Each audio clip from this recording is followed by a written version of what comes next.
तो दोस्तों नमस्ते। आज की कहानी का नाम है बोझ। गीता ने दोपहर में घर का सारा काम खत्म करके अपनी सहेली रूपा को फोन लगाया। गीता की शादी अभी कुछ दिन पहले हुई थी। सोचा था कि 2 पल अपनी सहेली से बात करके मन बहला लेगी, लेकिन रूपा तो खुद ही परेशान थी। रूपा बताने लगी, क्या बताऊं यार, आजकल तो मेरी हालत खराब हुई पड़ी है। देखना मेरी नंद मायके आई हुई है, उसके आने के बाद से तो मेरी सास का व्यवहार ही बदल गया मेरे लिए। ना तो वह ढंग से मुझसे बात कर रही है और न ही मेरी तरफ ठीक से देखती है। ऊपर से मेरी नंद मेरे काम में कुछ न कुछ कमियां निकालती रहती है। उन्हें ना तो घर के कामों में कोई मदद करनी है और न ही मुझे आराम करने देना है। बस काम करते रहो। रोज नित नए फरमाइश होती है उनकी। मैं रोज नित नए व्यंजन बनाती रहती हूँ उनके लिए। फिर भी दोनों माँ बेटी मिलकर मेरे काम में 100 कमियां निकालती हैं। रूपा की बात सुनकर गीता तो घबरा ही गई।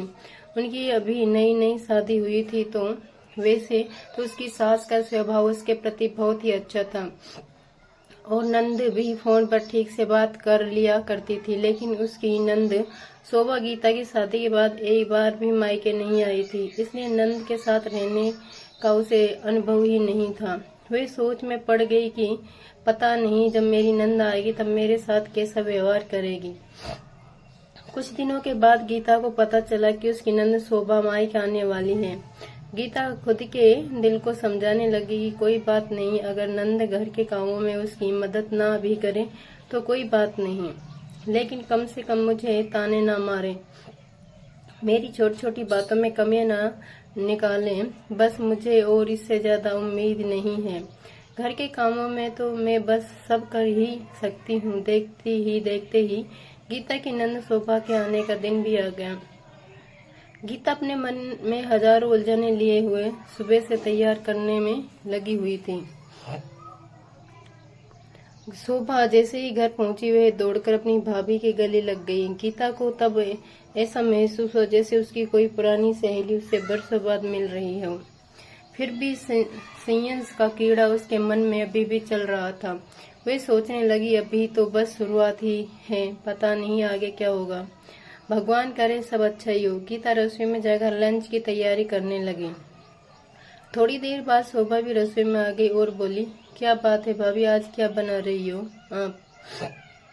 बड़ी अच्छी खुशबू आ रही है। गीता ने मुस्कुराते हुए कहा, अभी तो दाल में तड़का लगा रही हूँ, फिर मैं आपके मनपसंद कटहल की सब्जी बनाऊंगी। सुनते ही शोभा अपने होठों पर जीभ फिराते हुए कहने लगी, अरे वाह, कटहल! सुनकर ही मुंह में पानी आ गया। आइए भाभी, मैं कटहल काट देती हूँ। गीता ने आश्चर्य से उसकी तरफ देखते हुए कहा, नहीं नहीं, आप क्यों करोगे काम, मैं हूं ना, मैं कर लूंगी। आप आराम से मम्मी जी के पास बैठकर बात कीजिए। शोभा ने मुस्कुराकर कहा, अरे नहीं भाभी, मैं आपकी मदद कर देती हूँ, काम जल्दी खत्म होगा तो सब साथ में बैठकर गप्पे मारेंगे। इतना कहकर शोभा गीता की मदद करने लगी। गीता ने मुस्कुराते हुए कहा, पता है दीदी, मेरी सहेली की नंद मायके आती है ना तो पूरा आराम करती है और किसी भी काम को हाथ तक नहीं लगाती है। शोभा ने भी मुस्कुराते हुए कहा, अरे भाभी, मैं यहाँ आपके ऊपर बोझ बनने थोड़ी ना आई हूँ, काम तो ससुराल में भी करती ही हूँ, यहाँ तो आपकी थोड़ी मदद कर दूंगी तो थोड़ी ना मेरा कुछ बिगड़ जाएगा। बिल्कुल मिलजुल कर काम जल्दी खत्म करेंगे तो सभी को आराम मिलेगा, और अगर कहीं भी जाते हैं तो वहाँ थोड़ी बहुत मदद कर देते हैं तो उन्हें हमारा आना भार जैसा नहीं लगता। गीता अपनी नंद की बात सुनकर मंद मंद मुस्कुराने लगी। अपनी नंद की सोच जानकर उसके राहत की सांस ली और सोचने लगी, मैं बेकार में ही घबरा रही थी। दोनों नंद भाभी ने मिलकर जल्द ही खाना बना लिया। उसके बाद एक दूसरे के साथ बैठकर ढेर सारी बातें करने का मजा उठाया। दोस्तों, सारी नंद भाभी अगर एक ही ऐसे ही रहे तो रिश्तों में कभी कड़वाहट नहीं आती।